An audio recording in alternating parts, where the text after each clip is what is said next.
guard, okay? There's a way that it's done, and I suggest you avoid this. This is what it looks like. This is the wrong one. And it's not wrong. I'm praying that the world changes soon. Can get a doobie on a plane, but there's Uzis in our schools. Every dude who touched a boob or a booty getting me too. What you expect from the kids who went to Hooters after school? We're all triggered and defensive. We're all racist and we're sexist. We all grew up watching South Park. How are we offended? Now being fat is beautiful. Name a thing that you can't do. Jumping jacks, run a mile, live past 42. Man, it used to be cool. Welcome to the Red Pill Sports and Entertainment Show. I am your host, Albert Apache, and as usual, brought to you by Open Source Self-Defense Fitness and Grappling. Okay, guys, so first and foremost, let me pay my respects to Keenan. Gonna pick on him a bit, but I do have the utmost respect for Keenan. I love his lapel game, but I thought this was a great opportunity to point out why it is very important to teach details when it comes to instructors teaching a technique. And this is why there's no such thing as, when people say there's no such thing as a dumb question, I think this is what they're referring to. So if you've never seen these videos, I will have the link to each one of these videos, the originals, down in the description below. You can go take a look at them if you would like. But I think we're going to go ahead and just take a look at a back and forth between Keenan and Henry. So let's check it out. This is what it looks like. This is the wrong way, okay? Close guard. This is how I was taught how to escape close guard. Never used it, ever, in my life. It doesn't break. And it's not wrong. So the idea is, the only time something is wrong is if it never works. Just that against higher level players and more experienced guys, yes, there's a lot of flaws in the way that Keenan was demonstrating the technique. So I really like the way Henry explained the difference between a technique being wrong and not working. And I think this gets conflated a lot. Just because a technique doesn't work for you doesn't mean that the technique is wrong. And I think that's a key detail. It's kind of one of those things, and we run into this much more in martial arts that have any kind of Eastern or Asian kind of roots, to where, nobody ever goes to a boxer and, well, the boxing coach is, nobody goes to a boxing gym, and when the boxing coach is teaching you how to jab, nobody goes, yeah, but coach, what if I moved to the left or to the right and then I came around the side and hit you in the head? Nobody says that, right? Nobody does that to a boxing coach, because everybody knows that that's just dumb. It's just the stupidest question. And the reason why is simply that it's ignorant, is that, well, there's always a counter to a technique. That doesn't mean that a jab doesn't work. Nobody would ever, try to make the argument that the jab is an ineffective technique. Well, similarly, when it comes to jiu-jitsu, many times techniques get labeled as BS, or they don't work because somebody doesn't know how to apply them properly, and then they go through and, all of a sudden now this technique is kind of vilified as, being a BS move, or it just doesn't work, it's not realistic, it only works against low-level guys, it's a white belt killer, things of that nature. When the reality is that it's just not something that people practice enough. So they don't understand the intricacies of making it work when or after it's been countered. For some reason, it's still taught perpetually at every gym. They want you to open this leg and then put your knee in your opponent's butt, like this. And so what's important to understand first and foremost, before we understand even how to break the guard, is how do I sit in someone's guard to be able to maintain posture? How do I sit with posture so that I'm not reliant on my arms? And so one of the things you saw in the video was Keenan was very much leaning forward. So this is already a huge mistake. Okay, so let's rewind just a little bit and see if that's in fact the case. So we come back. And then put Here's your knee Keenan in your opponent's butt. And in fact, he is leaning quite forward. He's leaning even pretty forward here. All right, let's go ahead and Listen to what Henry has to say here. From the beginning of the videos, he has what we call active toes. And so what happens is, right now I'm actually sitting on my ankles, okay, which allows me to sit lower and sit back. With active toes, what happens is my toes are on the ground, and what happens is I can't sit down as far. I'm sitting on my heels. And you can say, "Oh, Keenan, well, my instructor says he wants you to sit really far back and make a really strong posture and push this leg down like this."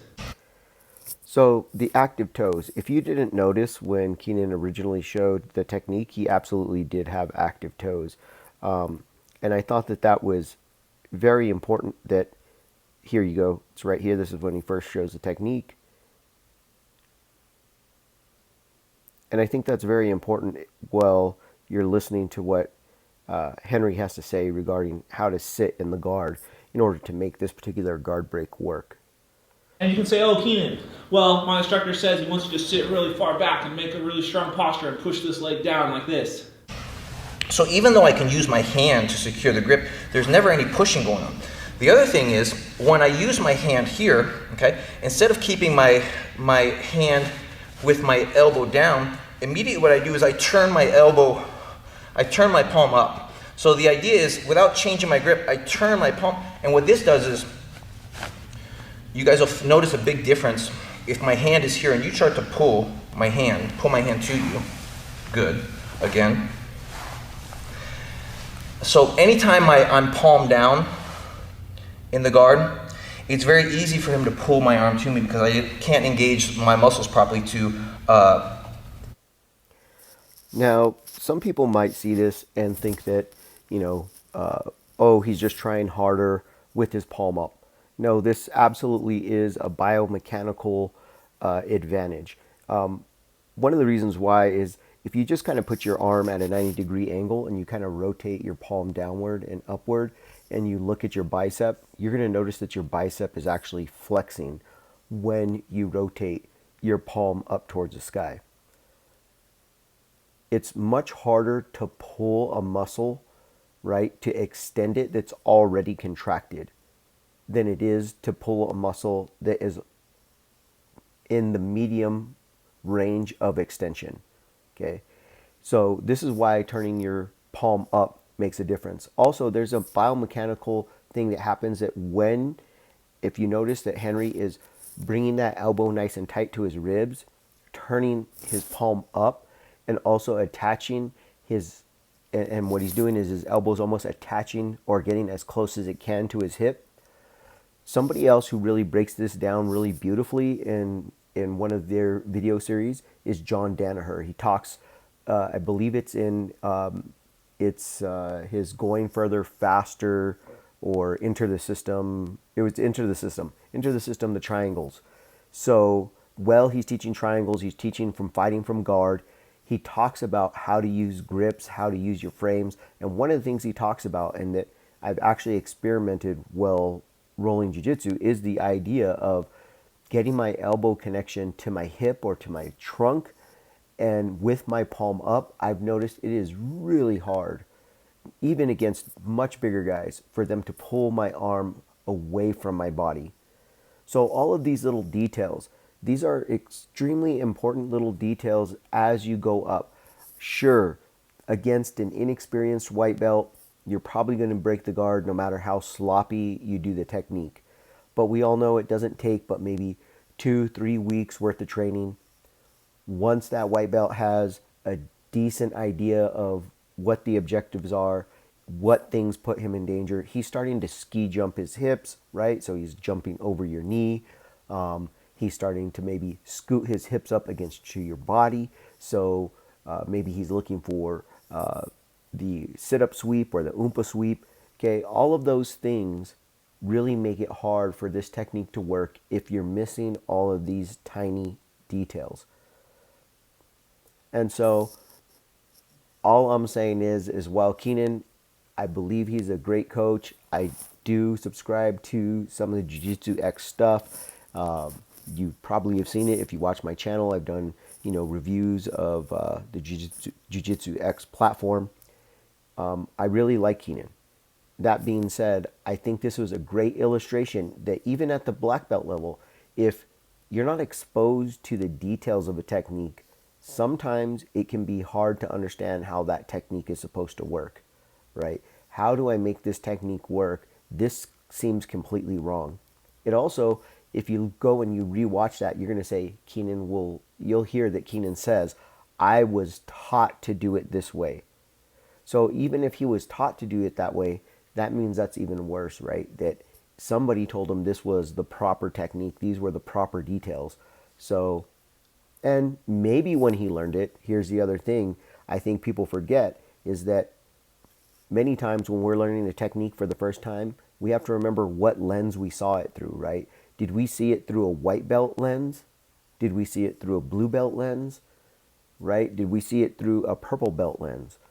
Because there's a lot of techniques that I was first shown as a white belt, and through my white belt lens, I was like, this doesn't work for me. This technique just doesn't work for me.